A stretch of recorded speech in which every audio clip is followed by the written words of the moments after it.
ஓம் முழுமுதற் பொருளே போற்றி. ஓம் வேழமுகத்தோனே போற்றி. ஓம் ஐங்கரனே அருள் புரிவாய் போற்றி. ஓம் ஈசன் மகனே போற்றி. ஓம் அம்பிகை பாலனே போற்றி. ஓம் ஆறுமுகன் சகோதரனே போற்றி. போற்றி போற்றி.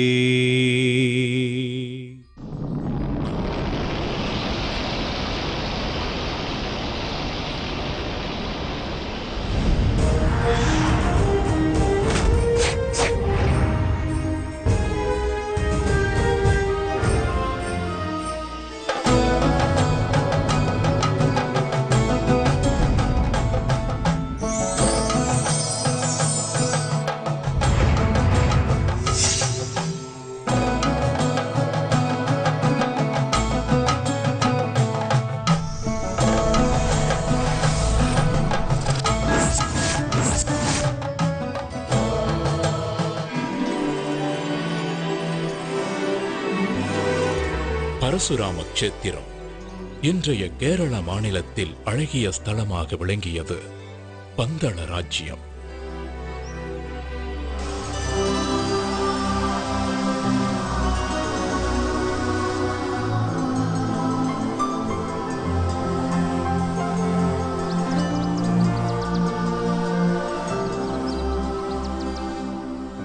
வனங்கள் சூழ்ந்த பூமி.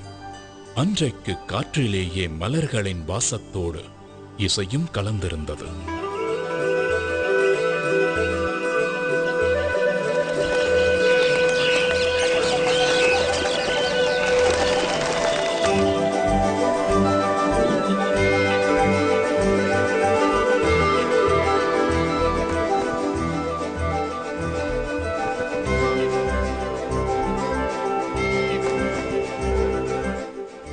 சூரியன் பந்தள ராஜ்யத்தின் மேல் இதமான மென்மை சூட்டோடு மண்டியிருந்தார்.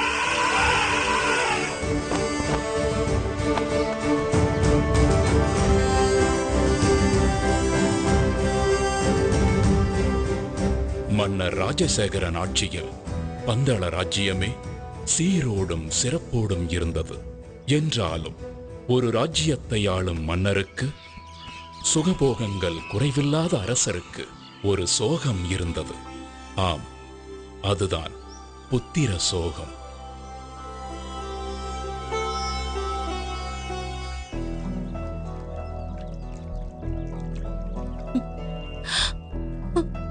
இதை எண்ணி தினமும் கண்ணீர் வடித்துக் கொண்டிருந்த மகாராணி கோப்பெரும் தேவிக்கு எப்படி ஆறுதல் சொல்வதென்றே தெரியாமல் தவித்தார் மன்னர் ராஜசேகரன்.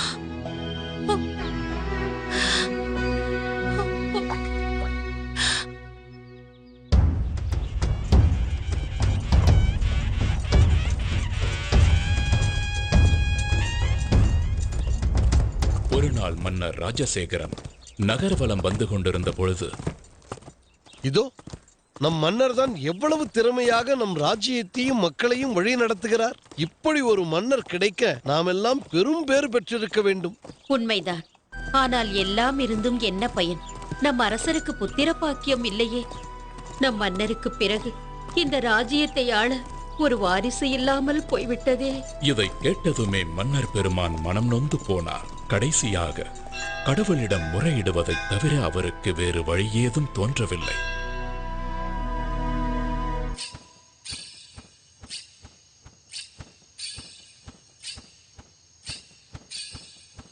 அதே நேரத்தில் அரசருக்கு வாரிசு இல்லாததால் மகிழ்ச்சியில் மிதந்து கொண்டிருக்கும் ஒருவரும் அதே அரண்மனையில் இருந்தார்.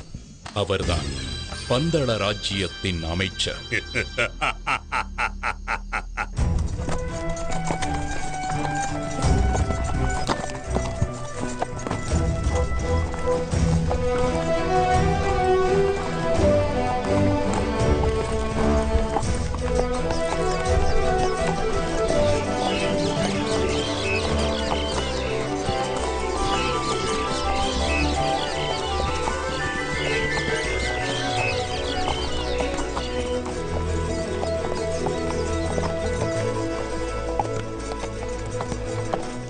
ஒரு நாள் மன்னர் ராஜசேகரன் அவரது அமைச்சர் மற்றும் பரிவாரங்களுடன் வேட்டைக்கு கிளம்பினார். அன்றைக்கு என்றுமில்லாத அதிசயமாக மனதில் அமைதி நிலவுவதையும் நெஞ்சம் மகிழ்ச்சி அடைவதையும் உணர்ந்தார்.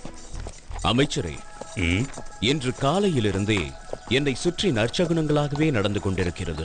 என்னுடைய வாழ்வில் ஏதோ நல்லது நடக்கப் போகின்றது போலவும், உள்ளத்தில் புதைந்திருக்கும் சோகத்திற்கு வழி கிடைக்கப் போகிறது போலவும் தோன்றுகிறது. அப்படி நடந்தால் எனக்கும் மிகவும் மகிழ்ச்சிதான் அரசே.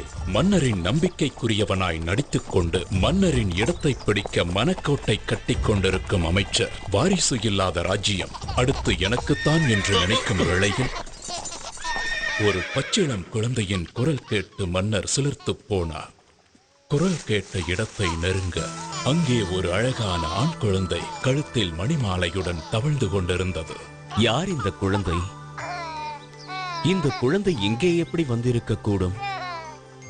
குடியிருப்புகளே இல்லாத இந்த வனப்பகுதியில் இந்த குழந்தையை யார் விட்டு சென்று இருப்பார்கள்? ஹரிஹர புத்திரனான குழந்தையின் கழுத்தில் மணிமாலை ஒன்றை சூடி ஒரு தெய்வீக நிகழ்வின் மூலமாக பம்பா நதிக்கரையில் வீற்றிருக்கச் செய்தார் மகேசன். மிருகங்கள் அதிகம் வாழுகின்ற ஒரு வனப்பகுதி இது. எங்கே ஒரு குழந்தை இருக்கிறது என்றால் என்ன அர்த்தம்? அந்த ஆண்டவன் தான் என் பிரார்த்தனையை கேட்டு கருணையுடன் அனுப்பி வைத்திருக்கிறார். அப்படித்தான் இருக்க வேண்டும். அதனால்தான் இன்று என் மனதில் இனம் புரியாத சந்தோஷம் நிலவியதோ. இறைவா, உனக்கு நன்றி.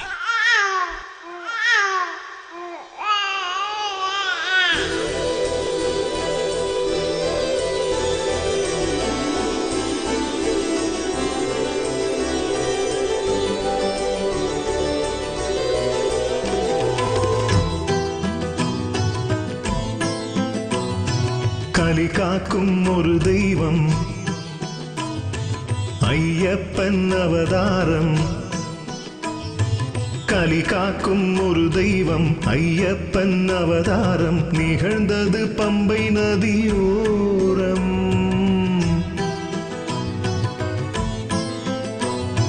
கலி காக்கும் ஒரு தெய்வம் ஐயப்பன் அவதாரம் நிகழ்ந்தது பம்பை நதியோரம். ஆழ்வார்கள் பாட்டும் தேவார கூத்தும்,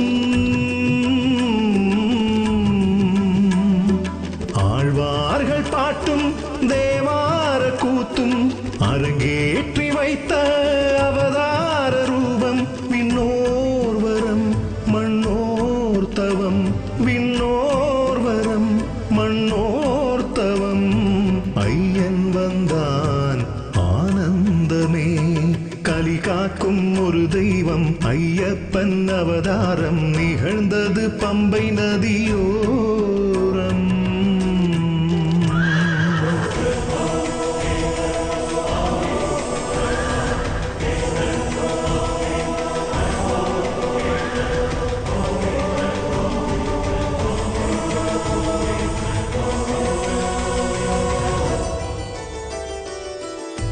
ஹரிஹர சுதனின் வருகையால் விடிந்தது காலம். அவன் அருள் மகிமையினால் வாழும் இந்த ஞானம். கலியுக வரதன் தரிசனம் ஒரு முறை காணும். அடியவர் குடி விளங்கும் வாழ்வில் நன்மை சேரும். என்னை என் ஐயப்பன் திருவருள் முகமே இம்மைக்கும் மறுமைக்கும் வழி கூறிடுமே. என்னை என் ஐயப்பன் திருவருள் முகமே இம்மைக்கும் மறுமைக்கும் வழி கூறிடுமே. சரணாகதி எனும் போதிலே கருணாகரன் அருள் கூடுமே. ஐயன் வந்தான் ஆனந்தமே. நாட்டு மக்களுக்கோ நற்செய்தி. தமக்கு பரிசாக கிடைத்த குழந்தைக்கு மன்னர் வெகு விமர்சையாக பெயர் சூட்டு விழா நடத்தினார்.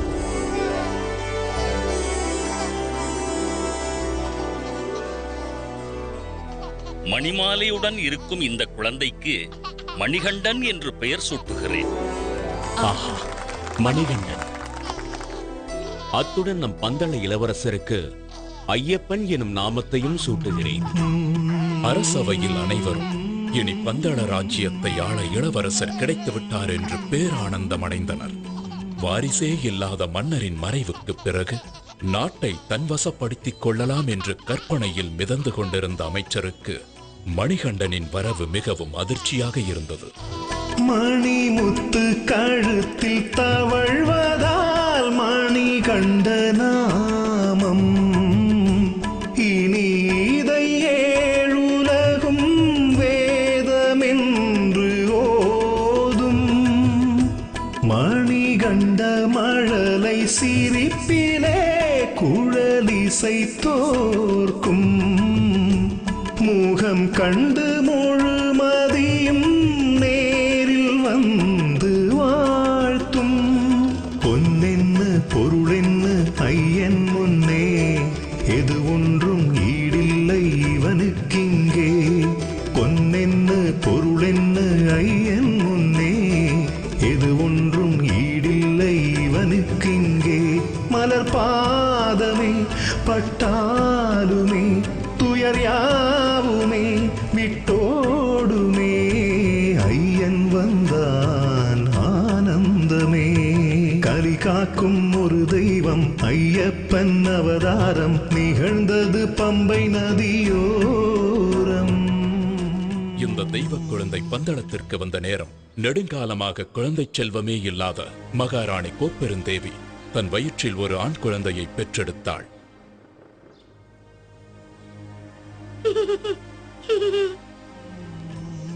மணிகண்டனுக்கு கல்வி கற்கும் காலம் வந்துவிட்டது. அவனை குருகுலத்திற்கு அனுப்ப வேண்டும்.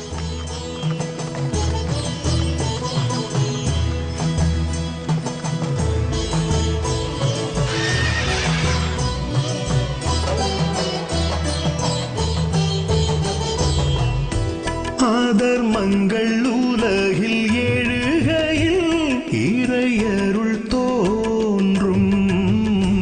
அறவழி எடுத்து சொல்லி பாதை ஒன்று காட்டும்.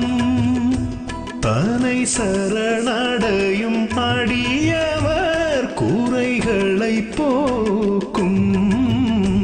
கதியேன பதம் பணிந்தால் காவல் நின்று காக்கும்.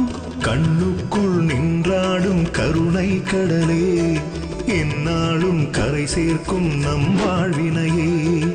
கண்ணுக்குள் நின்றாடும் கருணை கடலே எந்நாளும் கரை சேர்க்கும் நம் வாழ்வினையே. வினை தீர்த்திடும் வில்லாளனை மனம் போற்றுது எந்நாளுமே. ஐயன் வந்தான் ஆனந்தமே. கலி காக்கும் ஒரு தெய்வம் ஐயப்பன் அவதாரம் நிகழ்ந்தது பம்பை நதியோரம்.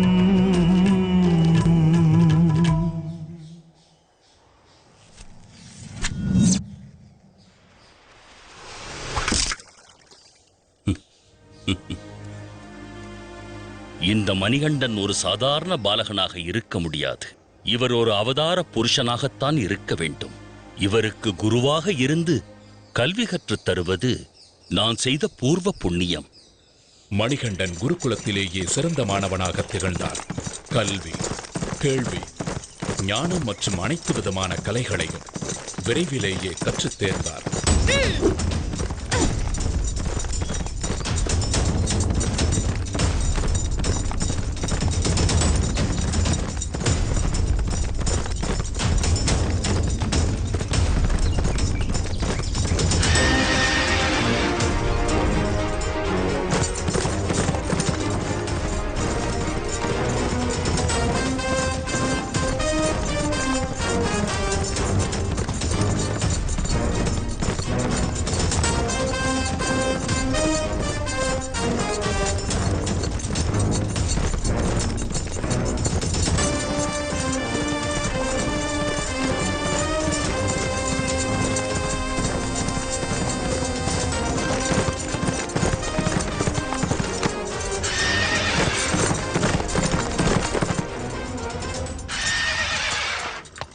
மணிகண்டன் அரசகுமாரர்களுக்கு தேவையான அனைத்து ஆயுத பயிற்சிகளையும் அஸ்திர வித்தைகளையும் சத்துருக்களை அழிப்பதற்கும் தைரியமாக எதிர்கொள்வதற்கும் உதவும் கலரி அபியாயசம் போன்ற கலைகளையும் கற்றுத் தேர்ந்தார்.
குருகுல வாசம் சிறப்புடன் முடிந்ததும் மணிகண்டன் அரண்மனையிலிருந்து வந்திருந்த குருதட்சணை மற்றும் பரிசு பொருட்களை குருவிற்கு காணிக்கையாக செலுத்தி வணங்கினார்.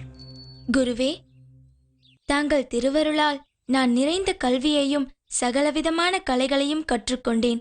இந்த பரிசு பொருட்களை தவிர குருதட்சணையாக வேறு ஏதாவது வேண்டுமென்றால் கேளுங்கள். மணிகண்டா, எனக்கு தாங்கள் கொடுத்த இந்த பரிசு பொருட்களுக்கு நன்றி. ஆனால் இவைகளின் மீது எனக்கு பற்றில்லை. என் மனதை ஆறாத துயரம் ஒன்று வாட்டுகிறது. அதை தாங்கள்தான் போக்க வேண்டும். குருவே, தங்கள் மனதை ஆட்கொண்டிருக்கும் துயரம் என்ன என்பதை நான் அறிவேன். அந்த துயர் துடைக்கும் சரியான தருணமும் இதுவே. பிறவியிலேயே வாய்ப்பேச முடியாத தங்களுடைய மகனை என் முன்னே அழைத்து வாருங்கள். நான் சொல்லாமலேயே என் மனக்குறையை அறிந்து கொண்டாரே. இதுதான் கடவுளின் சித்தமோ?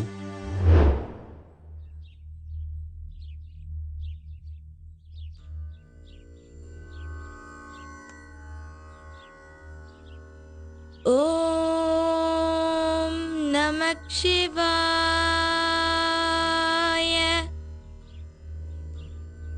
ஓம்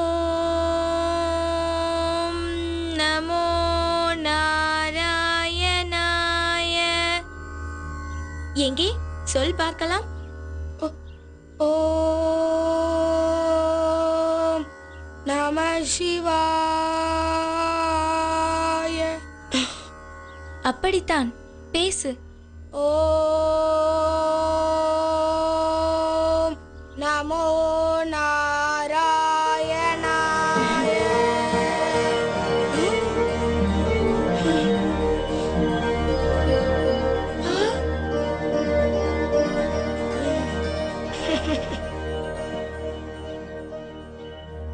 செயற்கரிய இந்த அற்புத செயலை நிகழ்த்திய நீங்கள் சாதாரண மணிகண்டன் அல்ல. நீங்கள் யார்? நீங்கள் யார் ஐயனே? தங்கள் கணிப்பு சரியானதுதான் குருவே. ஒரு அசுர சம்ஹாரத்தை நிகழ்த்தி தீமையை அழித்து இந்த கலியுகத்தை காக்கவே நான் அவதரித்துள்ளேன். இந்த ரகசியம் தங்களுக்கு மட்டுமே தெரிந்ததாக இருக்கட்டும் குருவே. என்னுடைய அவதார நோக்கம் முடிந்த பிறகு என்னை தரிசிக்க வரும் பக்தர்களுக்கு உத்திர நட்சத்திரமாக நான் காட்சி அளிப்பேன். இதுவே நான் தங்களுக்கு தரும் குரு தட்சணை. வருகிறேன் குருவே.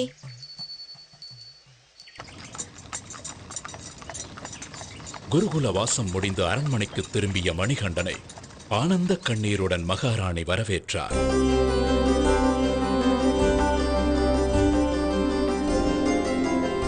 அண்ணா, தம்பி.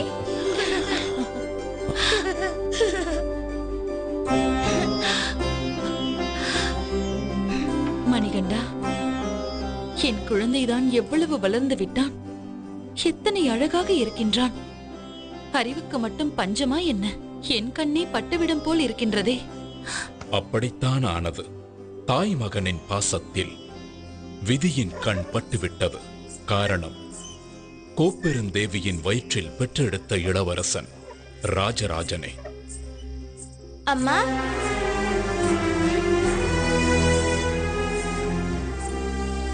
இதனை கண்ட வஞ்சக எண்ணம் கொண்ட அமைச்சர் பெருமகிழ்ச்சி அடைந்தார். காரணம், துஷ்ட எண்ணம் கொண்ட அமைச்சர் தெய்வீக தன்மை கொண்ட ஐயப்பனை நெருங்கும் போதெல்லாம் இனம் புரியாத மனசஞ்சலம் அடைந்தார். தான் அரியணை ஏறும் வாய்ப்பு பறிபோய் விட்டாலும் மணிகண்டன் அரியணை ஏறக்கூடாது என்பதில் உறுதியாக இருந்தார். அதற்காக பல சதித்திட்ட வேலைகளில் ஈடுபட்டார். அதில் ஒரு கட்டமாக மணிகண்டன் குடிக்க வேண்டிய பாலில் விஷத்தை கலந்தார்.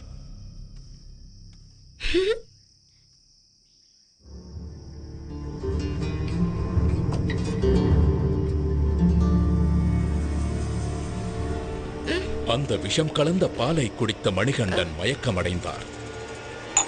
அம்மா,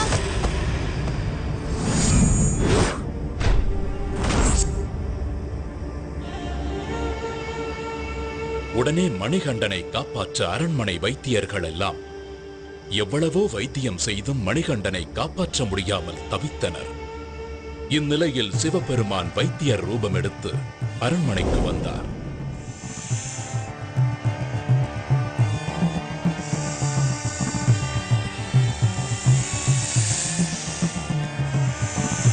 மணிகண்டன் உடம்பில் உள்ள விஷத்தை தன் கழுத்தில் உள்ள சர்பத்தை கொண்டு உறிஞ்சி எடுத்து பூரண குணமாக்கினார்.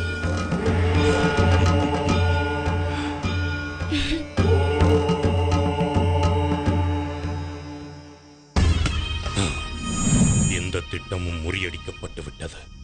நான் வேறு ஒரு திட்டத்தை யோசிக்கிறேன். இதற்கிடையில் மன்னர் ராஜசேகரன் ஐயப்பனுக்கு இளவரசராக முடிசூட்ட ஏற்பாடு செய்ய திட்டமிட்டுக் கொண்டிருந்தார். ஆன்றோர் பெருமக்களே, நான் ஓய்வு பெறும் காலம் நெருங்கிவிட்டது என்பது தாங்கள் அனைவரும் அறிந்த ஒன்றே.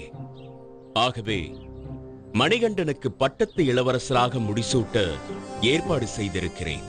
அப்பொழுதுதான் சிறிது காலத்திற்கு பிறகு அவர் மன்னராக அரியணை ஏற ஏதுவாக இருக்கும்.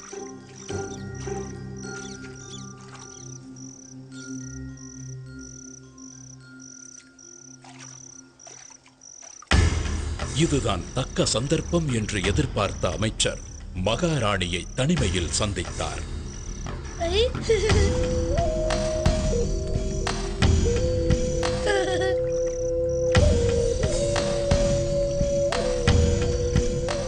வணங்குகிறேன் மகாராணி. என்ன அமைச்சரே இந்த நேரத்தில்? தங்கள் அனுமதியின்றி அந்தப்புரத்திற்கு வந்தமைக்கு என்னை மன்னிக்க வேண்டுகிறேன். விஷயம் சற்று விபரீதமானது. அதனால்தான் இந்த நேரத்தில் இங்கு வரவேண்டியதாயிற்று. இருக்கட்டும், அப்படி என்ன விஷயம் அமைச்சரே? சில காலமாக தங்கள் மனதை உறுத்திக் கொண்டிருக்கும் சங்கடத்தை நான் அறிவேன். இனி இந்த ராஜ்யத்தை ஆள்வதற்கு உங்களுக்கென்று பிறந்த மகன்தானே உண்மையான அரச வாரிசு. அவனை அன்றி வேறு யாரும் உரிமை கொள்வது என்ன நியாயம்? ஜாக்கிரதையாக இருந்து கொள்ளுங்கள். நான் வருகிறேன் மகாராணி. 12 வருடங்கள் வளர்த்த பாசமெல்லாம் எங்கோ போய்விட தனக்கு பிறந்த மகனான ராஜராஜனுடன் ஒன்றி போய்விட்டார் மகாராணி கோப்பெருந்தேவி. தம்பி, வா. அண்ணா,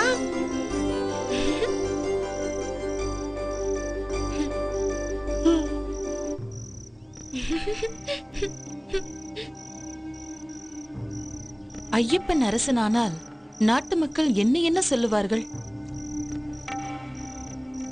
சொந்த மகனிற்கு வளர்ப்பு பிள்ளையை அரியணையில் ஏற்றிய பாதகி என்று ஏச மாட்டார்களா? ஊர் உலகம் என்னை தூற்றாதா? ஆம், இதை இப்படியே விட்டுவிடக்கூடாது. என் மகன்தான் அரசாள வேண்டும். இதை பற்றி மன்னரிடம் பேச வேண்டும். தக்க சமயத்தை எதிர்பார்த்து காத்துக் கொண்டிருந்த மகாராணி ஒரு நாள் மன்னர் ராஜசேகரனிடம் தன் வயிற்றில் பிறக்காத ஐயப்பனுக்கு எப்படி இளவரசராக முடிசூட்டுவது, மாறாக தான் பெற்றெடுத்த மகனான ராஜராஜனுக்கே இளவரசராக முடிசூட்ட வேண்டும் என்று கேட்டார். என்ன உளறுகிறார்? உனக்கென்ன புத்தி பேதளித்து விட்டதா? உன் வயிற்றில் பிறக்காவிட்டாலும் ஐயப்பன் தான் இந்த அரசின் மூத்த வாரிசு. அவன் அரியணை ஏறுவதுதான் நான் நியாயம். சொல்வதை- மன்னா, மகாராணியின் வேண்டுகோளை மன்னர் ராஜசேகரன் ஏற்காததால் மகாராணியும் அமைச்சரும் ஐயப்பனை அரியணை ஏற விடாமல் தடுக்க அமைச்சரின் யோசனைப்படி அபாயகரமான ஒரு வேலையை ஐயப்பனுக்கு கொடுக்க திட்டமிட்டார்கள்.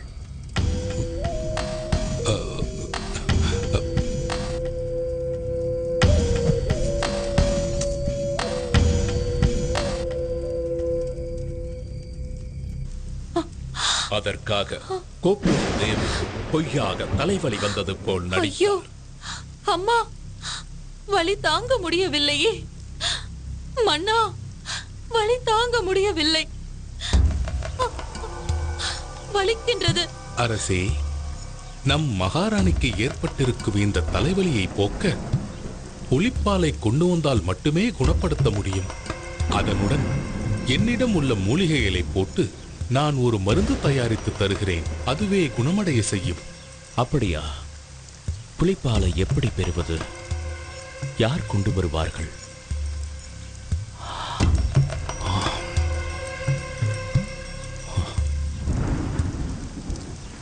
தந்தையே, தாயின் தலைவலியை போக்க நானே காட்டிற்கு சென்று புலிப்பாலை கொண்டு வருகிறேன். தந்தையே, பயப்பட வேண்டாம். என்னை காட்டிற்கு செல்ல அனுமதியுங்கள்.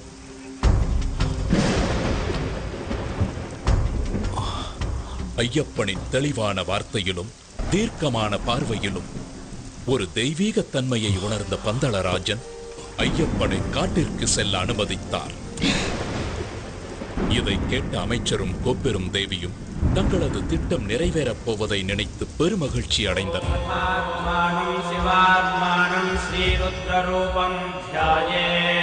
சிவபக்தரான மன்னர் ராஜசேகரன் ஐயப்பனை வழி அனுப்பும் முன் ஈசனை வழிபட்டு முக்கண் தேங்காய் ஒன்றை இறை கடாட்சமாக எடுத்து ஐயப்பன் கொண்டு செல்ல கொடுத்தார். கூடவே உணவுப் பொருட்கள் சிலவற்றையும் போட்டு அதை இருமுடியாக கட்டி ஐயப்பனிடம் கொடுத்து வழி அனுப்பி வைத்தார்.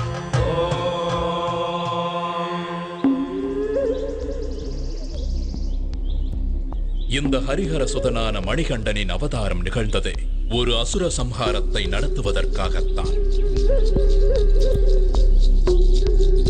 இப்படி ஒரு தெய்வ குழந்தையின் வரவுக்கு காரணம் அரக்கி மகிஷமுகி. மகிஷமுகி அரக்கர் குலத்தின் தலைவி. பார்வைக்கு மட்டுமல்ல, எண்ணத்திலும் உருவத்திலும் கொடூரமானவள். பார்ப்போரை அச்சமூட்டும் அரக்கத்தனத்தின் மொத்த உருவாக தோன்றினாள்.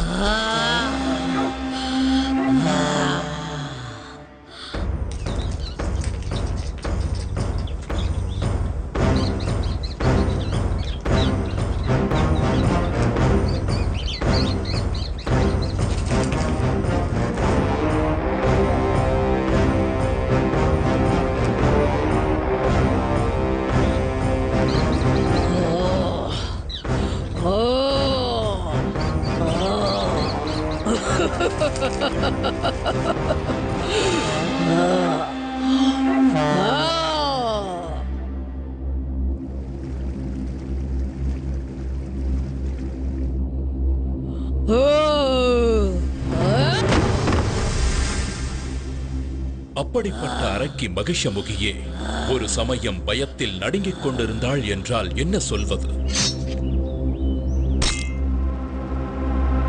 காரணம், அரக்க பிரதிநிதிகள் ஒவ்வொருவராக மாய்ந்தனர். அவ்வாறு வீழ்ந்தவர்களில் முக்கியமானவன் மகிஷியின் அண்ணன் மகிஷாசுரன். எனவே அதற்கு பழி தீர்க்க தன் பலத்தை பெருக்கிக் கொள்ள முடிவெடுத்தான். ஓம் பிரம்மதேவாய நமः. அண்ணனின் முடிவு தனக்கும் நேராமல் இருக்க பிரம்மதேவனை நோக்கி கடும் தவம் புரிந்தாள்.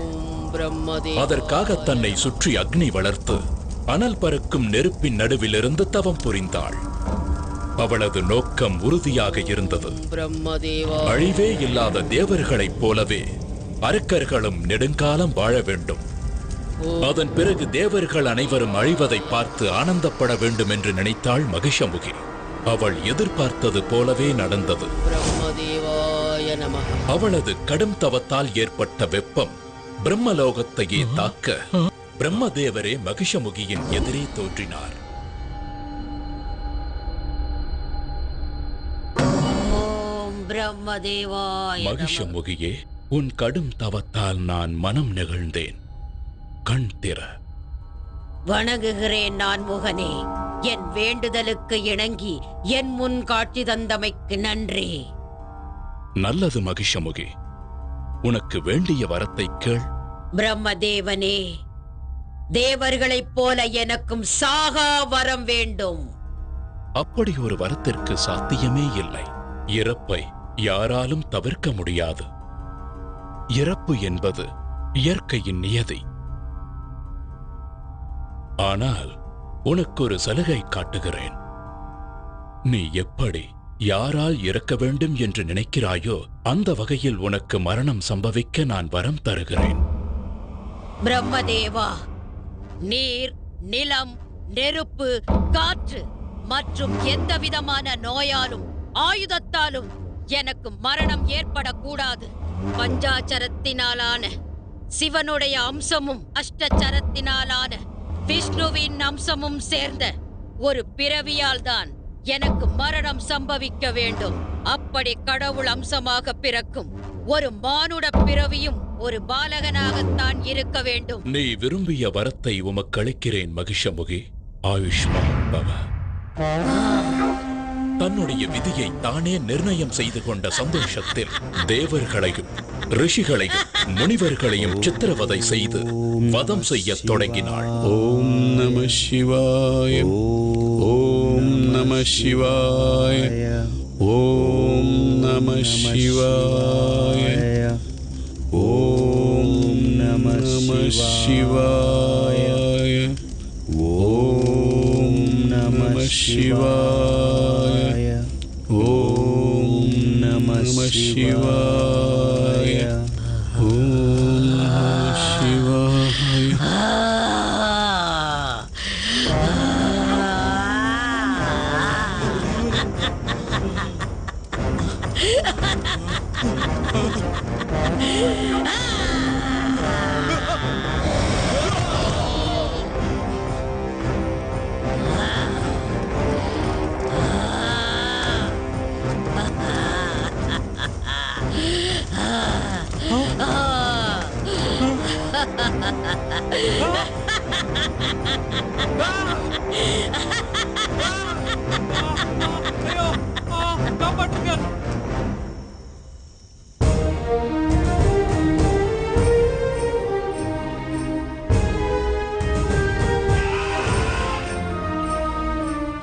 இந்த இடத்தில் இன்னொரு நிகழ்வை நினைவு கூறுவது பொருத்தமாக இருக்கும்.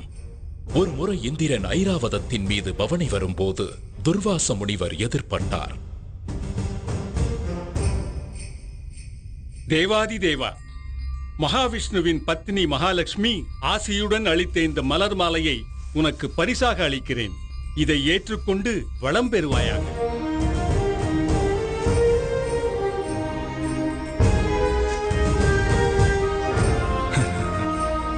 இந்திரனோ வெகு அலட்சியமாக யானையின் மீது அமர்ந்தபடியே அந்த மலர் மாலையை ஐராவத யானையின் மத்தகத்தின் மீது வீசினார். ஐராவதமோ அவருக்கு மேல் திமிர் பிடித்ததாக இருந்தது. தன் தும்பிக்கையால் அந்த மலர் மாலையை எடுத்து கீழே வீசி தன் முன்னங்கால்களால் அதை மிதித்து சிதைத்து சின்ன பின்னமாக்க செய்தது. என்ன காரியம் செய்தாய் இந்திரனே? இனி நீயும் உன் தேவர் கூட்டமும் மனிதர்களைப் போலவே முதுமை அடைந்து அவதிப்படுவீர்கள்.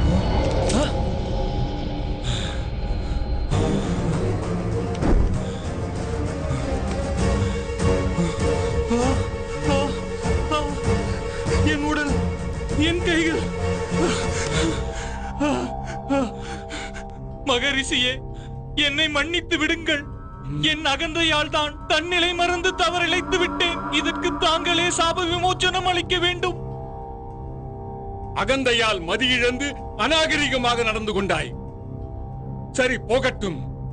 பார்க்கடலில் உள்ள அமிர்தத்தை அருந்தினால் மட்டுமே உனக்கு சாப விமோச்சனம் கிடைக்கும்.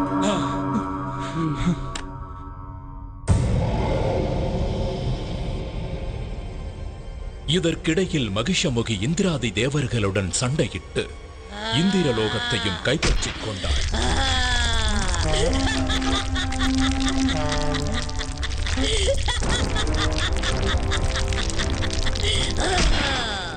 இந்திரனும் தேவர்களும் ஓடி ஒளிந்து கொண்டனர். அது மட்டுமல்லாமல் துர்வாசரின் சாபத்தின் காரணமாக உருவத்தில் மூப்பு ஏற்பட்டு நரை கூடி உடல் மெலிந்து மனம் நொந்து போன தேவர்கள் சாப விமோச்சனம் தேடி கைலாயம் செல்ல முடிவெடுத்தனர். பரமேஸ்வரா, இனி நீயே கதி. பரம்பொருளே, எங்களுக்கு அபயமளியுங்கள். நடந்ததையெல்லாம் நானும் அறிவேன். ஈசனே, எங்களுக்கு நேர்ந்திருக்கும் இந்த சங்கடத்திலிருந்து தாங்கள் தான் எங்களை காத்தருள வேண்டும். வலிமை இழந்த உங்களால் பார்க்கடலை தனியாக கடைய முடியாது. எனவே உங்களுக்கு துணையாக அரக்கர்களையும் அனுப்பி வைக்கிறேன். இருவரும் சேர்ந்து கடைவதன் மூலம் கிடைக்கும் அமிர்தத்தை சமமாக பங்கிட்டுக் கொள்ளுங்கள்.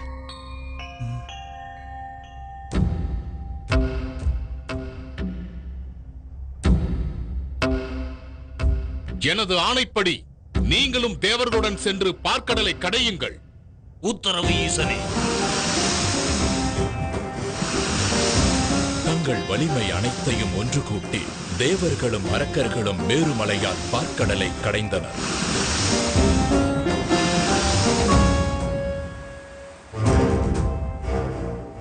அதில் கிடைத்த அமிர்தத்தை அரக்கர்கள் மட்டுமே எடுத்துச் சென்றனர்.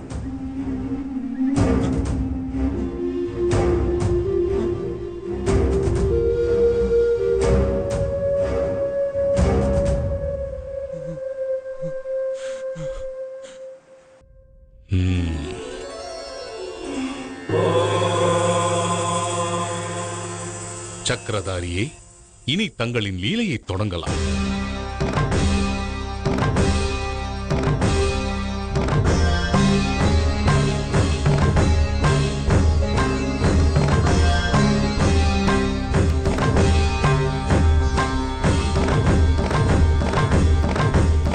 அரக்கர்களின் பலவீனத்தை புரிந்து கொண்ட விஷ்ணு அழகிய மோகினி அவதாரம் எடுத்தார்.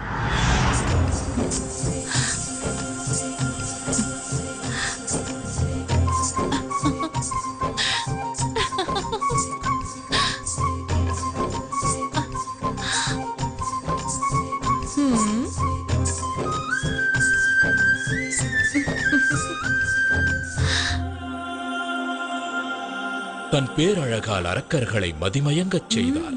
அவர்களிடமிருந்து அமிர்தத்தை எடுத்து தேவர்களுக்கு கொடுத்து சாப விமோச்சனம் பெறச் செய்தார்.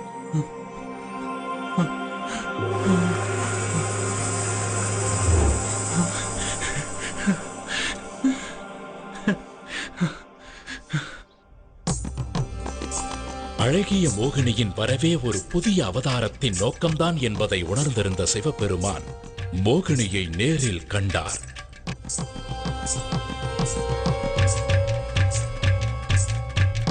சிவ அம்சமும் விஷ்ணு அம்சமும் ஒன்றாக கலந்தன. அதன் விளைவாக ஜோதிமயமான ஒரு அற்புத ஆண் குழந்தை பிறந்தது. அந்த தெய்வீக குழந்தைதான் அரக்கியை அழிக்க வந்த மணிகண்டன்.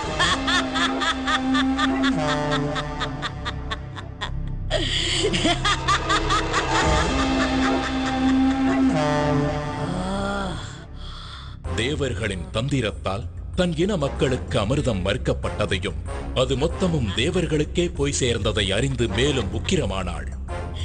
இதனால் மகிஷமுகி காட்டில் இருந்த முனிவர்களை முன்பை விட கொடூரமாக துன்புறுத்தினாள்.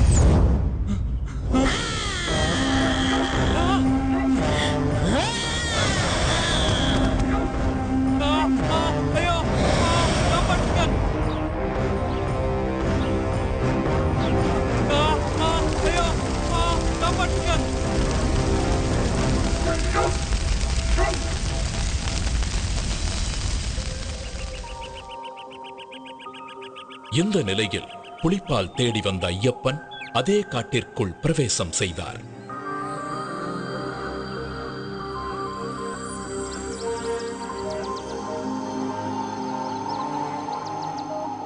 ஒளியே புக முடியாத காட்டிற்குள் சூரியன் நுழைந்தது போல் இருந்தது ஐயப்பனின் வருகை.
ஐயப்பன் காட்டிற்குள் அடியெடுத்து வைத்ததுமே ஈசனால் அனுப்பப்பட்ட பூதகணங்களும் அவரை வணங்கி பின்தொடர்ந்தன.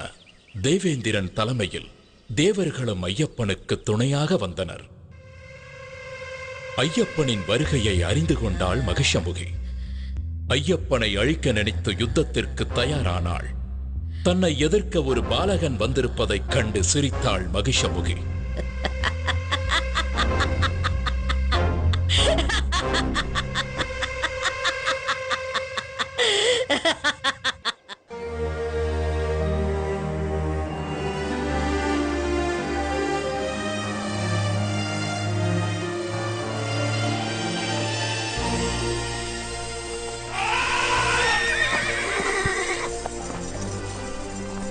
ஐயப்பனின் வருகையை அறிந்த முனிவர்கள் மகிஷமுகியால் தங்களுக்கு நேர்ந்த கொடுமைகளை ஐயப்பனிடம் முறையிட்டனர்.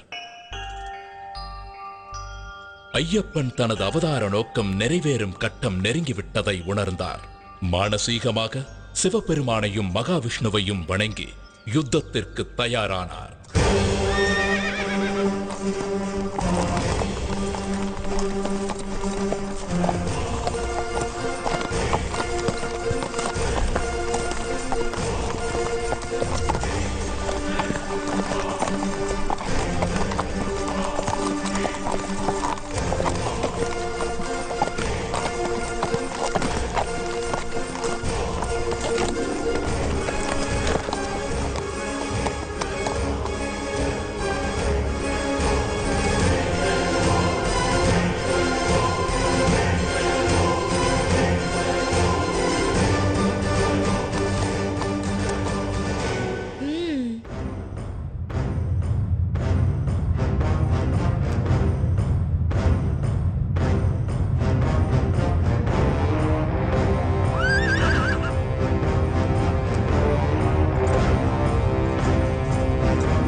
மகிஷமுகியின் உடல் அழுதா நதிக்கரையில் வந்து விழுந்தது.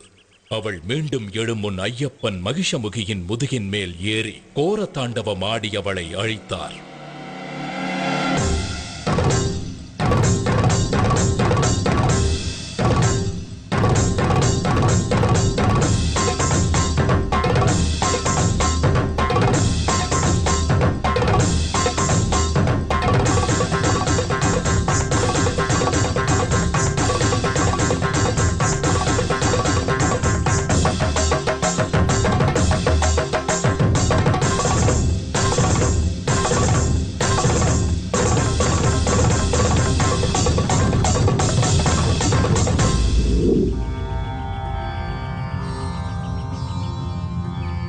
ஐயப்பனின் மகிஷமுகி சம்ஹார நர்த்தனத்தை காண வந்திருந்த ஈசன் தனது காளையை பக்கத்தில் உள்ள மரத்தில் கட்டி வைத்தார். அதனால் அந்த இடம் காளை கட்டி என்று அழைக்கப்படுகிறது. சஹஸ்ரசீர்ஷா புருஷः சஹஸ்ராக்ஷஸ் சஹஸ்ரபாத் சபூமிம் விஸ்வதோ வ்ருத்வா. ஐயப்பனின் பொற்பாதம் உடலில் பட்டதால் மகிஷமுகியின் உடலிலிருந்து விடுதலையாகி சாப விமோச்சனம் பெற்றாள் லீலாவதி. ஐயப்பனின் தாழ் பணிந்தாள். ஐயனே, தங்களது பொற்பாதம் என் மீது பட்டதால் நான் சாப விமோச்சனம் அடைந்தேன். இனி நான் தங்களுக்கே சொந்தம். என்னை ஏற்றுக்கொண்டு அருள் பாலிக்க வேண்டும். உன் விருப்பம் நிறைவேறாது. இந்த அவதாரத்தில் நித்திய பிரம்மச்சாரியாகவே நான் இருக்கப் போகிறேன். ஆனாலும் ஒரு வாய்ப்பு இருக்கிறது. எனக்கென்று ஒரு கோவில் கட்டப்படும். அப்போது என்னை தரிசிக்க லட்சக்கணக்கில் பக்தர்கள் வருவார்கள். வருடா வருடம் என் பக்தர்களின் கூட்டம் அதிகரித்துக் கொண்டே போகும். ஒவ்வொரு வருடமும் புதிதாக பக்தர்கள் என்னை முதன்முறையாக தரிசிக்க வருவார்கள். அப்படி எந்த வருடத்தில் புதிய பக்தர் யாரும் வரவில்லையோ அப்போது உன்னை நான் திருமணம் செய்து கொள்கிறேன். அதுவரை காத்திரு. என்னுடைய கோவிலுக்கு அருகிலேயே உனக்கும் ஒரு கோவிலை கட்டுவார்கள். உன்னை மாளிகைபுரத்து அம்மன் மஞ்ச மாதா என்றெல்லாம் அழைத்து மக்கள் வழிபடுவார்கள். என்னை காண வரும் பக்தர்கள் உன் கோவிலுக்கும் வந்து உன்னையும் தரிசித்துவிட்டு செல்வார்கள். எனக்கு அருகிலேயே இருக்கும் நீ எந்த வருடத்தில் புதிய பக்தர் யாரும் என்னை தரிசிக்க வரவில்லை என்பதை கண்டு கொள்ளலாம். அதுவரை காத்திரு. தங்கள் சித்தம் இதுதான் என்றால் என் பாக்கியமும் இதுதான். தங்களுக்கு சமமாக எனக்கும் ஒரு கோவிலினை கட்டி என்னையும் மக்கள் வந்து வணங்குவார்கள் என்று எனக்கு சரியாசனம் தந்த பரம்பொருளே, உம்மை வணங்குகிறேன்.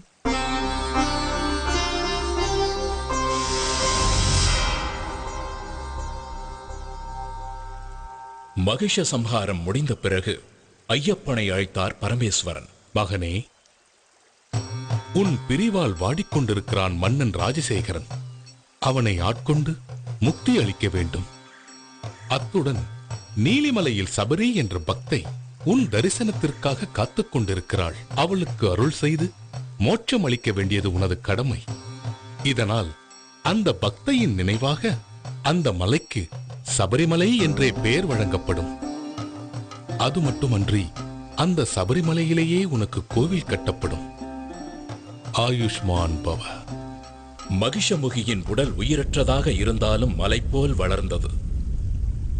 அப்படியே போனால் சூரிய சந்திரனையும் மறைத்துவிடும் என்று தோன்றியதால் ஐயப்பன் மகிஷமுகியின் உடலை பாதாளத்தில் தள்ளி கற்களால் மூடினார்.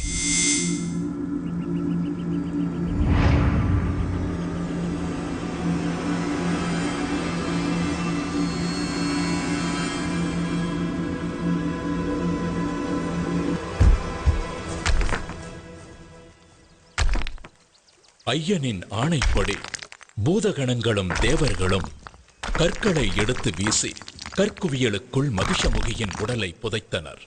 அப்படி கற்களால் மூடப்பட்டு மகிஷமுகியை அடக்கம் செய்யப்பட்ட இடமே கல்லிடும் குன்று என்ற பெயரால் அழைக்கப்படுகிறது.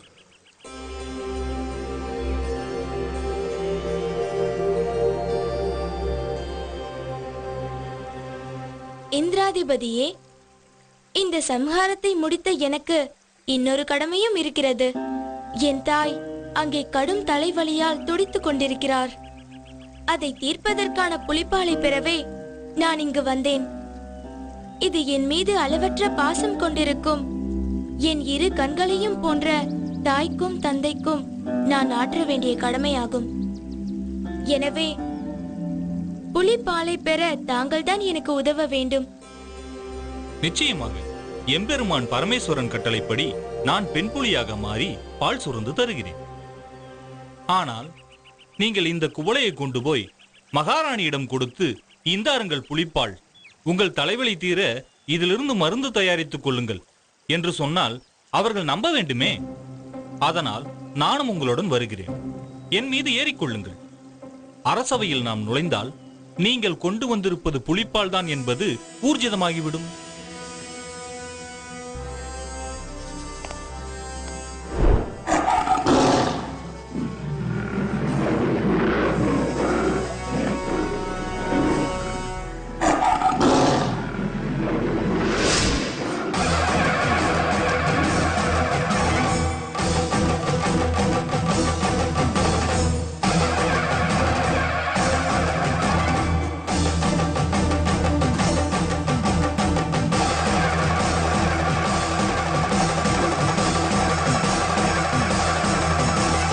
மகிஷமுகி வதம் கண்ட மணிகண்ட சுவாமி அவர் வாரானே வன்புலியும் ஏறியே மலை தாண்டி மடு தாண்டி கண் கண்ட தெய்வம் அவன் வாரானே பந்தளத்தை தேடியே ஆற்று வழி ஊற்று வழி காட்டு வழி கோட்டை வழி கடந்திங்கு வாரானே ஐயப்பா ஆற்றொன்னா தலை நோக்கி மருந்தாகும் புலிப்பாலை கொண்டிங்கு வாரானே ஐயப்பா நடையதிர படையதிர எத்திசையும் அதிர குடியதிர குளம் அதிர கொற்றவனும் அதிர பரம்பொருளை இறையருளை அரசி மனம் அறிய தவறுணர தலை கவிழ தண்டமிட்டு பணிய பந்தளமும் பணிய வந்த செயல் முடிய மணிகண்ட அவதார நோக்கமது நிறைய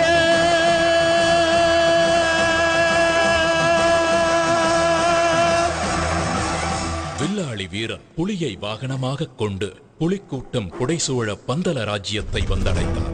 அரசவையில் இருந்த அனைவரும் சீறி பாய வேண்டிய புலிகள் மென்னடை போட்டு வரும் இயற்கைக்கு முரணான சம்பவத்தைக் கண்டு வியந்து நின்றார்கள். புலிப்பால் தேடச் சென்ற ஐயப்பன் இனி திரும்பி வரமாட்டான் என்று திடமாய் நினைத்திருந்த அமைச்சர் திடுக்கிட்டார். மன்னர் ராஜசேகரன் இரு கைகளையும் கூப்பி நெகிழ்ந்து போய் நின்றார். அவர் கண்களில் ஆனந்த கண்ணீர் வழிந்தது. தந்தையே, தாயின் தலைவலி தீர இதோ கொண்டு வந்துள்ளேன் புலிப்பால். இந்த அளவு போதாது என்று வைத்தியர் சொல்வாரானால் எவ்வளவு வேண்டுமானாலும் கலந்து கொள்ள இதோ புலி கூட்டமே என்னுடன் வந்துள்ளது. தாங்கள் கடவுளின் அவதாரம்தான் என்று நிச்சயம் நான் உணர்கிறேன். நாங்கள் ஏதாவது தவறு இழைத்திருந்தால் எங்களை மன்னித்து அருள வேண்டும் ஐயனே.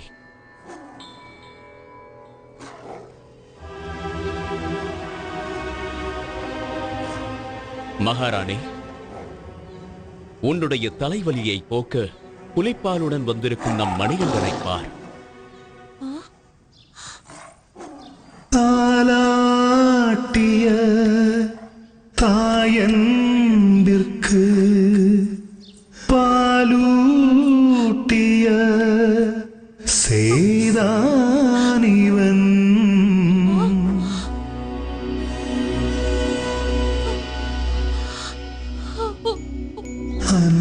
அன்னைக்கெல்லாம் அன்னை ஐயன். என்னை மன்னித்து விடுங்கள் ஐயனே. நீங்கள் ஒரு தெய்வ குழந்தை என்ற உண்மையை என் பேராசையால், என் அகம்பாவத்தால் நான் அறிந்து கொள்ளாமல் போனேன்.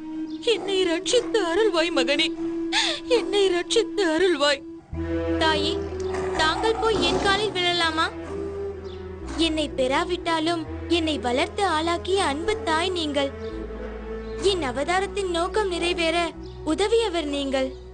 இப்படி ஒரு வாய்ப்பிற்காக என்னை 12 வருடங்கள் வளர்த்த உங்கள் அன்பிற்கும் பாசத்திற்கும் என்ன கைமாறு செய்ய போகிறேன்?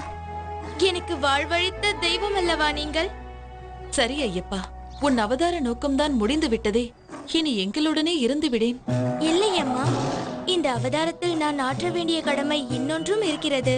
அது கலியுகத்தில் மக்களை நல்வழிப்படுத்த வேண்டிய முக்கிய கடமை.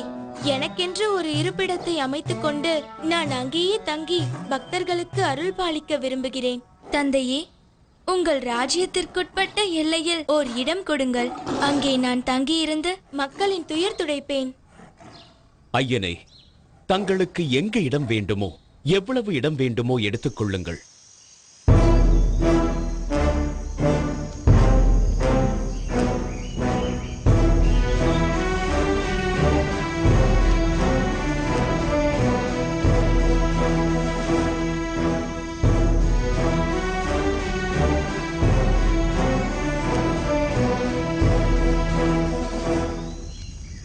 நான் இங்கிருந்து அம்பு எய்கிறேன்.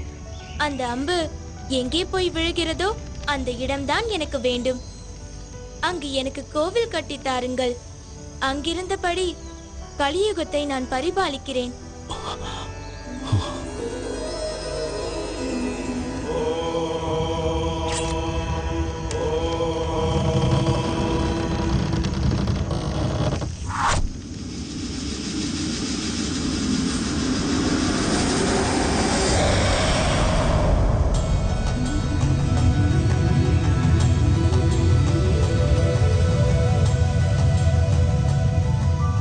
அந்த அம்பு விழுந்த இடம்தான் சபரிமலை.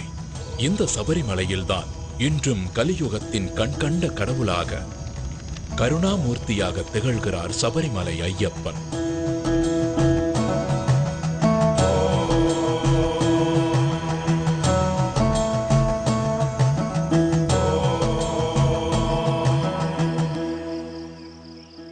சபரிமலையில் ஐயப்பன் கேட்டுக்கொண்டபடி கோவில் கட்டும் பணியை வேகமாக மேற்கொண்டார் மன்னர் ராஜசேகரன்.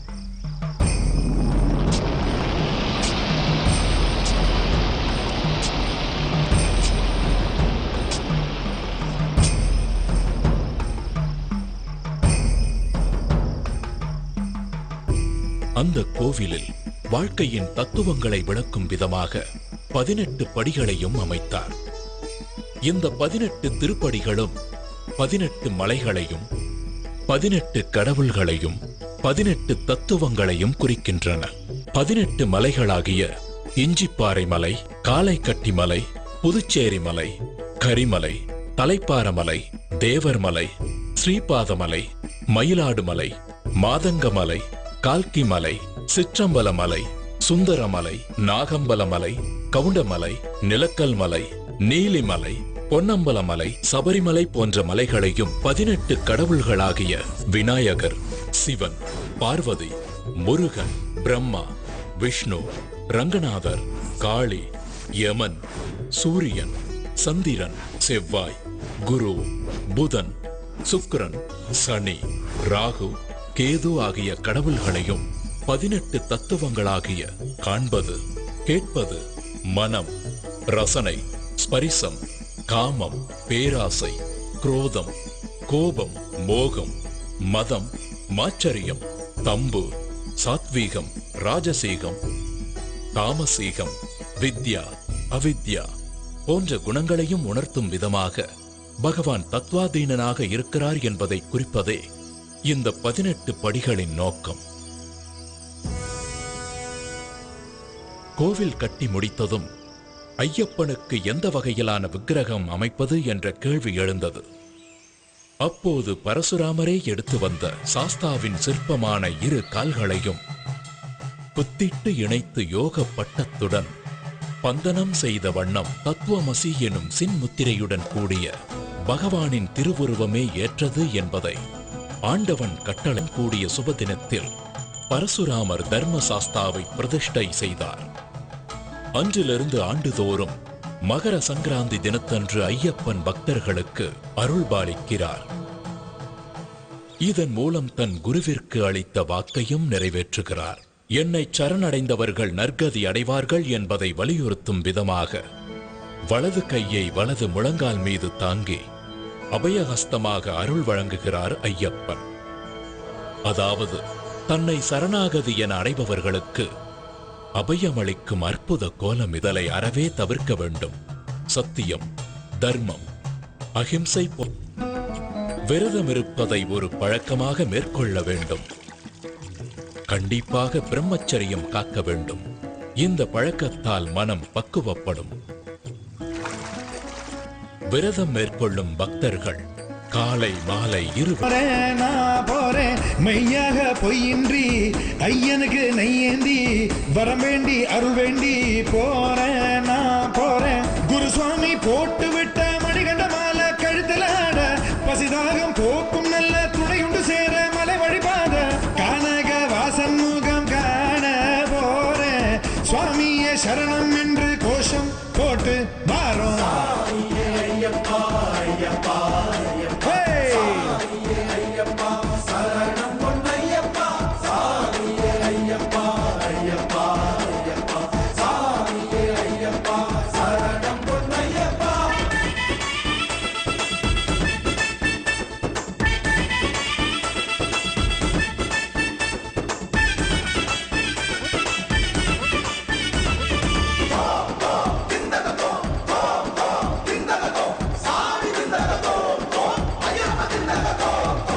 ஏறுமேலி கொட்புட்டு கோட்டைப்படி தாண்டிடுவேன் நானப்பா.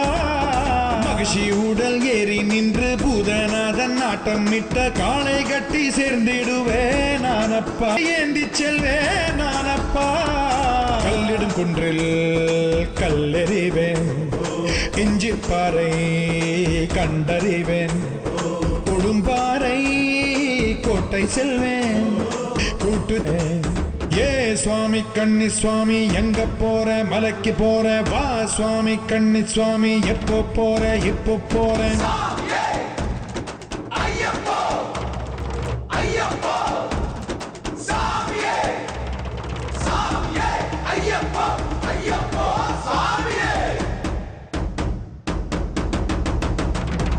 ஏற்றி என்னை பார்த்திடுவான் ஐயப்பா.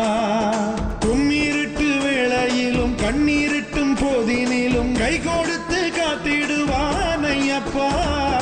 6 பிழை 100 குறை ஏது நானும் செய்திட்டாலும் ஏழை என்னை ஏற்றருள்வான் ஐயப்பா.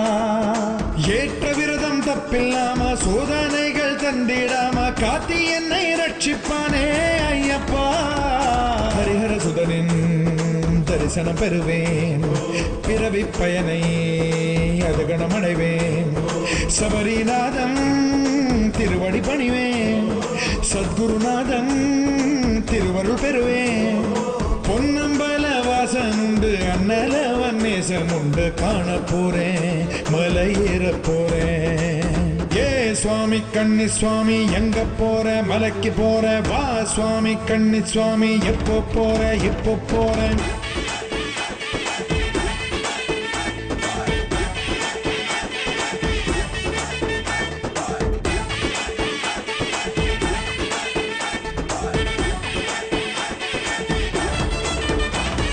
ராமனோடு லக்ஷ்மணனும் தந்தை கன்று தர்ப்பணமும் தந்தையிடம் பம்பை நதி தானப்பா.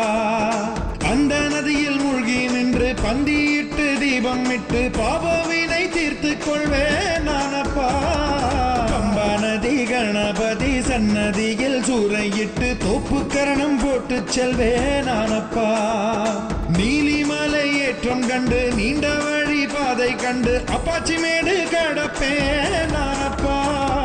சபரி அன்னை பீடம் காண்பேன். சரங்குதிகாலில் சரமும் நீடுவேன். 18 படிகள் ஏறி செல்வேன். பகவான் அருளால் வாழ்வு கொள்வேன். முத்திரை தேங்காய் நெய் எடுத்து நெய் அபிஷேகம் செய்து வைத்து வேண்ட போறேன், அருள் வேண்டி போறேன். ஏ சுவாமி கண்ணி சுவாமி, எங்க போற? மலைக்கு போற. வா சுவாமி கண்ணி சுவாமி, எப்போ போற? எப்போ போறேன்? கட்டான கட்டேந்தி கட்டுமுடி தலையேந்தி குடிதாண்டி பழிதாண்டி போறேன், நான் போறேன். மெய்யாக பொய்யின்றி ஐயனுக்கு நெய்யேந்தி வரம் வேண்டி அருள் வேண்டி போறேன், நான் போறேன். குருசுவாமி போட்டு விட்ட மணிகண்ட மாலை கழுத்தலம் என்று கோஷம் போட்டு வாரோம்.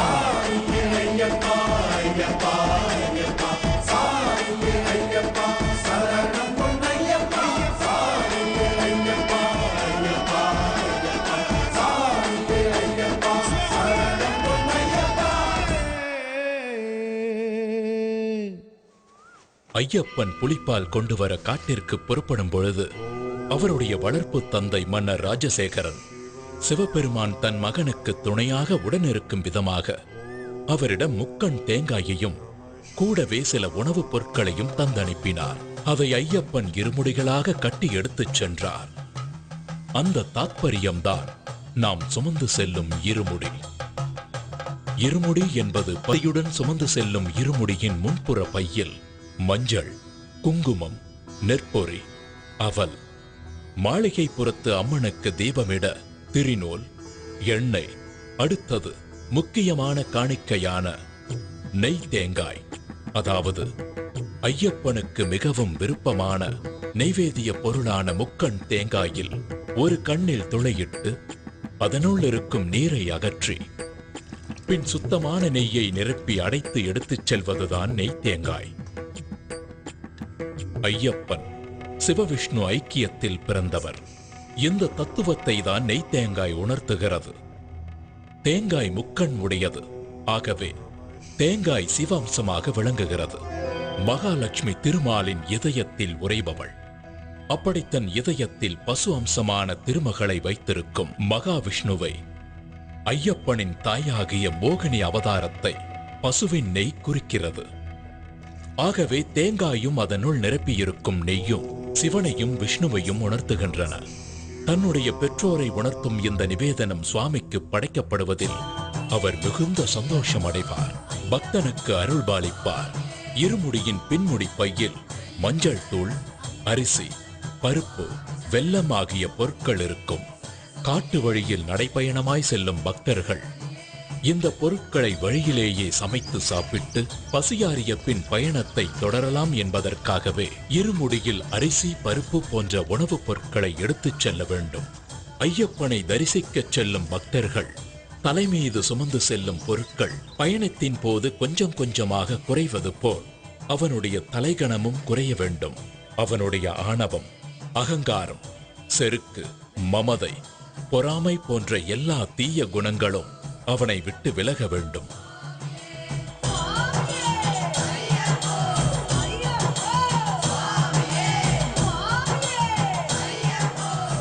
சபரிமலையில் உள்ள ஐயப்பனை தரிசிக்க பக்தர்கள் அனைவரும் எரிமேலி என்ற இடத்தில் ஒன்று கூடுவார்கள். எரிமேலியை சபரிமலையின் நுழைவாயில் என்றே சொல்லலாம். இங்கு பந்தள மன்னர் ராஜசேகரனால் கட்டப்பட்ட தர்மசாஸ்தா கோவில் உள்ளது. இந்த கோவிலுக்கு எதிரில் ஐயப்பனின் நண்பரான வாவரின் பள்ளிவாசல் உள்ளது. ஐயப்ப பக்தர்கள் வாவர் சுவாமியை வணங்கி அங்கு தரப்படும் விபூதி பிரசாதத்தை பெற்றுக் கொள்வார்கள். இந்த எரிமேலியில்தான் முக்கியமான நிகழ்வான பேட்டை துள்ளல் என்ற நிகழ்வு நடைபெறும். அப்பொழுது பக்தர்கள் தங்கள் மனதில் உள்ள தீய எண்ணங்களை போக்க வேண்டும் என்ற நோக்கத்தில் நடனமாடுவார்கள். பேட்டை துள்ளல் முடிந்த பின்பு அங்கே வரும் கன்னிசாமிகளுக்கு ஒரு சரக்கோலும் ஒரு கருப்பு நாடாவும் கொடுக்கப்படும். எரிமேலியில் பேட்டை துள்ளலை முடித்துவிட்டு பயணத்தை தொடரும் பக்தர்கள் பேரூர் தோடு, கோட்டைப்பாடி ஆகிய இடங்களை கடந்து காளைக்கட்டி என்ற பகுதிக்கு வருவார்கள். இந்த காளைக்கட்டி என்ற இடம்தான் மகிஷமுகியின் உடலின் மீது பகவான் நர்த்தனமாடி தனது வெற்றி களிப்பை வெளிப்படுத்திய இடம். அந்த நர்த்தனத்தை காண வந்த சிவபெருமான் அவரது காளையை அங்கேயே மரத்தில் கட்டி வைத்ததால் அந்த இடம் காளைக்கட்டி என்று அழைக்கப்படுகிறது. அதன் பின்பு அழுதா நதியில் நீராடி மூழ்கும் போது பக்தர்கள் நதிக்குள் கிடைக்கும் கல் ஒன்றை எடுத்துச் சென்று போகும் வழியில் உள்ள கல்லிடும் குன்று என்ற இடத்தை அடைந்து அரக்கியை சமாதி செய்த இடத்தில் அந்த கல்லை வைப்பார்கள். அதனால் அந்த இடம் கல்லிடும் குன்று என்று அழைக்கப்படுகிறது. அதனைத் தொடர்ந்து இஞ்சிப்பாறை கோட்டையை கடந்து உடும்பாறை கோட்டையில் ஸ்ரீ பூதநாதரை வணங்கி விபூதி எனப்படும் சாம்பலை பெறுவர். பின்பு சபரிமலை செல்லும் வழியில் பக்தர்கள் புண்ணிய நதியான பம்பை நதியில் குளித்து தன்னுடைய பாவங்களை நீக்குமாறு ஐயப்பனிடம் வேண்டி அங்கு தங்கி பம்பாஸ்தி என்ற நிகழ்ச்சியில் 108 அடுப்புகளின் சாம்பலை கன்னிசாமிகள் தங்கள் வீட்டிற்கு எடுத்துச் செல்வார்கள். அதன் பிறகு விநாயக பெருமானை வணங்கி சபரிமலை நோக்கி யாத்திரை செல்வார்கள். பின்பு அப்பாச்சி மேட்டை கடந்து நீலிமலையை சென்றடைவார்கள். அதன் பின்பு சபரி பீடத்தை கடந்து மகிஷமுகிக்காகவே சரங்குத்தி என்ற இடத்தில் இருக்கும் ஆலமரத்தில் கன்னிசாமிகள் எடுத்துச் செல்லும் சரக்கோலை குத்தி கருப்பு நாடாவை போட்டு வணங்குவார்கள். இது கன்னிசாமியின் வரவை பதிவு செய்யும் நிகழ்ச்சி. இதை பார்த்த லீலாவதி பெருமூச்சு விட்டு அடுத்த வருடத்திற்காக காத்திருப்பாள். சபரிமலையின் அறிவிப்பு. தத்துவமசி விஸ்வ சாகோத்தியம் சொல்லி தெரிவிக்கின்ற மகா மந்திரம் ஆராதனை மூர்த்தியும் ஆராதகனும் அபித்யார் ஆகிய சுவாமி தெரிகின்ற காட்சியும் காண முடியாத ஒரு காட்சியாகும். காடும் காட்டு பூக்களும் அருவிகளும் இயற்கை தருகின்ற ஒரு வரப்பிரசாதமாகும்.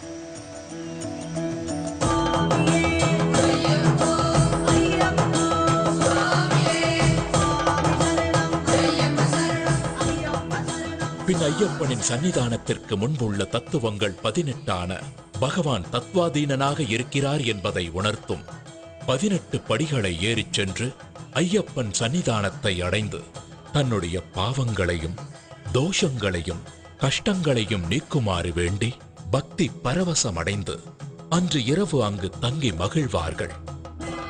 மறுநாள் காலையில் ஐயப்பனுக்கு நெய் அபிஷேகம் செய்து மாளிகைப்புறத்து அம்மனை தரிசித்து தான் செய்த பாவங்களை நீக்குமாறு வேண்டிக் கொள்வார்கள். மகர விளக்கு பூஜைக்கு முன்பு ஐயப்பனுடைய தங்க ஆபரண பெட்டியை பந்தள ராஜ்யத்திலிருந்து சபரிமலைக்கு கொண்டு செல்லும் பொழுது ஆகாயத்தில் ஆபரண பெட்டிக்கு வழிகாட்டியாக கருடன் கூடவே பறந்து செல்வது ஒரு சிறப்பு அம்சமாகும். ஐயப்பனுடைய சிறப்பு அம்சம் பிரம்மச்சரியம் மேற்கொண்டு வரும் பக்தர்களுக்கு அருள் புரிவதாகும். அதனால் 10 வயதிற்கு மேலுள்ள பெண்களும் 50 வயதிற்கு குறைவான பெண்களும் ஐயப்பனை தரிசிக்க சபரிமலைக்கு செல்லக்கூடாது. மண்டல பூஜை முடிந்த பிறகு மகர விளக்கு பூஜை ஆரம்பமாகி மகர விளக்கு பூஜை நிறைவடையும் தினத்தன்று மகர சங்கராந்தி பூஜை நடைபெறும். அச்சமயத்தில் சுவாமி ஐயப்பன் ஆகாயத்தில் உத்திர நட்சத்திரமாக பக்தர்களுக்கு காட்சியளிப்பார். பக்தர்கள் சபரிமலையில் பிரசாதமாக விற்கப்படும் அரவண பாயாசம், அப்பம், நெய் ஆகியவற்றை வாங்கிக் கொண்டு மீண்டும் பம்பா நதியை வந்தடைந்து பின்னர் தங்கள் இல்லத்திற்கு சென்றடைவார்கள். தங்கள் இல்லத்தில் தான் கொண்டு வந்த பூஜை பொருட்களை பூஜை அறையில் வைத்து ஐயப்பனை மனதார வேண்டிக் கொண்டு குருசாமியின் துணையோடு மாலையை கழற்றி விரதத்தை முடிப்பார்கள். ஓம் சுவாமியே சரணமையப்பா.